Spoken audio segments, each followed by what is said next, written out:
Fremantle Football Club have their season launch this morning over at Crown. Going to be a big morning for the players, the coaching staff, the corporate supporters, maybe a few fans as well. One of those front and centre will be Luke Ryan from the Fremantle Football Club. He joins us today. Luke, appreciate your time. Good morning. Morning, boys. Thanks for having me. Yeah, mate, you were late out for the game against Indigenous All Stars. I can imagine you were a little bit disappointed. Would love to have played in the game. You got a bit of a knock at training. Stand corrected. It was a bit of a head knock, nothing major. How are you feeling today?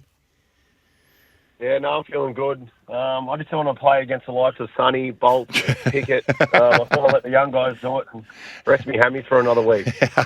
That's experience, mate. You can't buy that sort of stuff. It was a great spectacle, wasn't it? And I know it would have been terrific to be out there. But do you enjoy not the result, but do you enjoy watching it? Yeah, definitely. I had a bit of a change of role. I sat on the bench next to JL and had to listen to what happens up in the coach's box and all that sort of stuff. And, it was a pretty cool experience. And it wasn't a result, but we got a lot out of it, what we needed to get out of it for the first practice match. So, yeah, it was a good spectacle.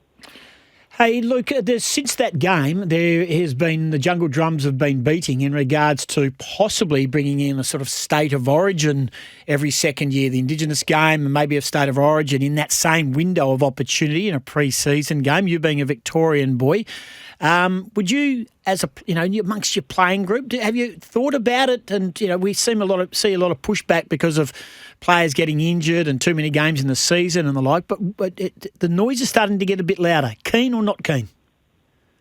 Oh, yeah, I'd love to play it. I'd love to represent Victoria, wear the big V. I've actually never worn it, even under 16s, 10s, all that sort of stuff. I've never worn it. So, yeah, I reckon I'd love to play for the Victorian team. So, hopefully they bring it in, but everyone's different, I guess. Can I ask you, again, really difficult question to answer because there's so many of them out there.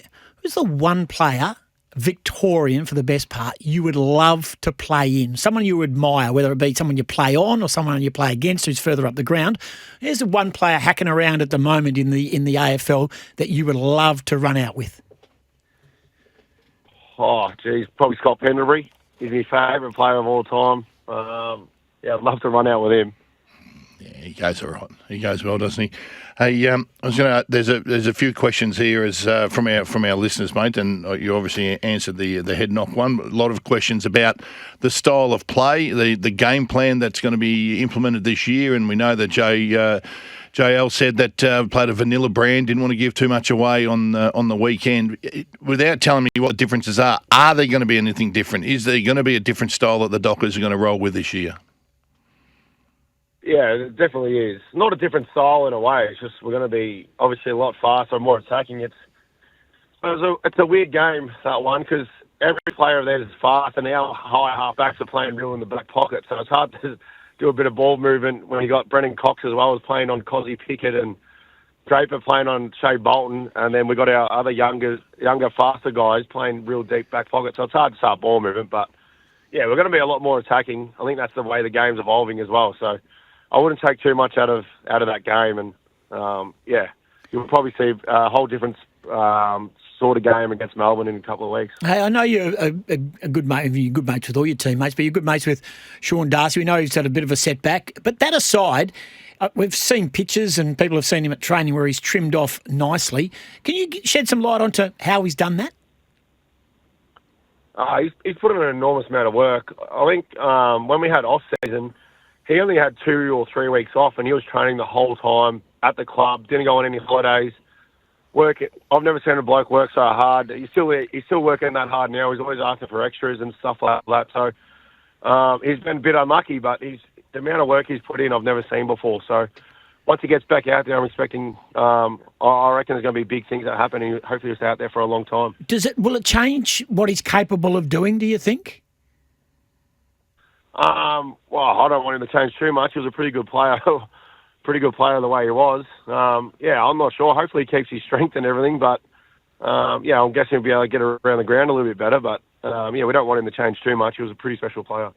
Goss and I the other day did our couple of players from each club that are going to need to lift, or they're going to take the next step in their footy journey. And one of mine is Josh Draper, mate, one of your fellow backs. How's he tracking? How important is he and his development? Because you do have to throw in some new faces. He's played a little bit of footy now, but I just find him really, really important to your back six, which albeit has been really solid for a number of years now.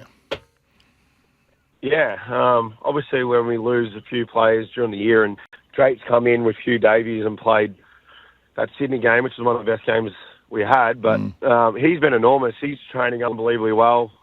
He's played on Shai Bolton, I think, pretty much all of pre-season, doing jobs on him, and then also doing jobs on Keys as well. And then on the weekend, he played a really good game alongside Brendan Cox, who our key pillars were, and they played really well. So, yeah, if we keep Drake, I reckon Drake's will be playing pretty much all year. He's a good player. He's going to be a special talent.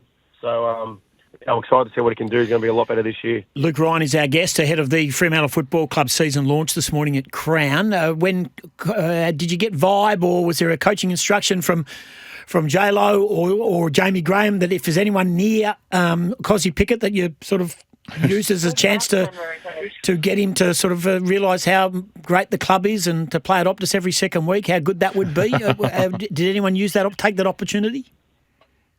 Yeah, I'm pretty sure Luke Jackson was putting a few words in his ear, but who wouldn't like a player of that talent at the club?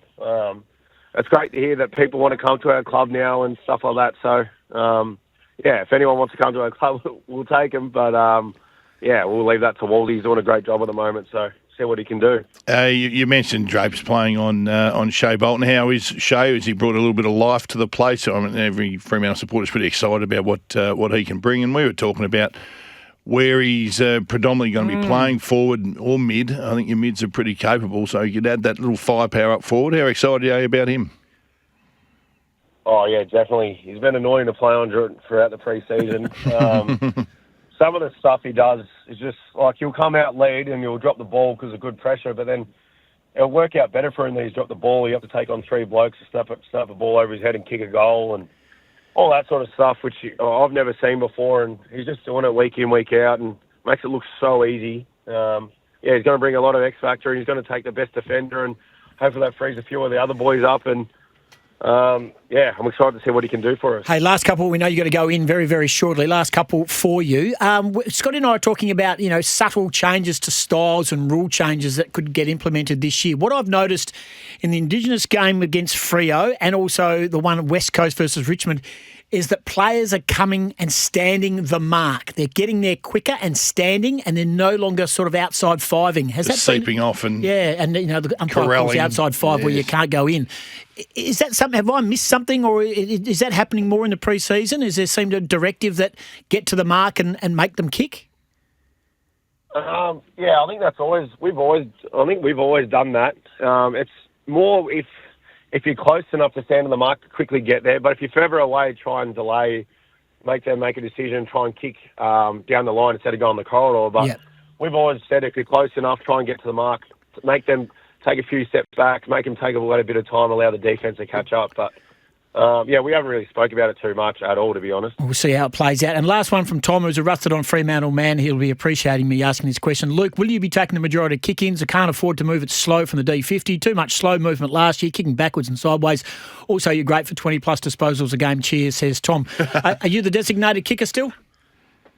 No, we haven't spoken about it. I think Alex Pearce said he wants it. So I might leave it to the skipper. Oh, fair enough. Well, it's changed Tom's betting strategy, that has. Exactly right. Gamble responsibly, Tom. Hey, Lukey, appreciate your time. And Scotty's got one more question. He wants to know, I'll ask it this time, how's the fishing business going, mate? The fishing and tackle. Yeah, I hope you've done well over summer, mate. It's a bit dry at the moment. Thanks for doing come on. I made a mistake once in 3 years. Bait and tackle. See, Luke Ryan, he's the man. Good on you, Lukey. Use me code. Thanks, boys. Use the code. Nice work. He's off to the season launch. He's always good for time here on our show. Luke Ryan joining us. Warming up. It's 23.5 degrees. I think it's great he's doing something outside of football. Oh, fantastic. It's smart.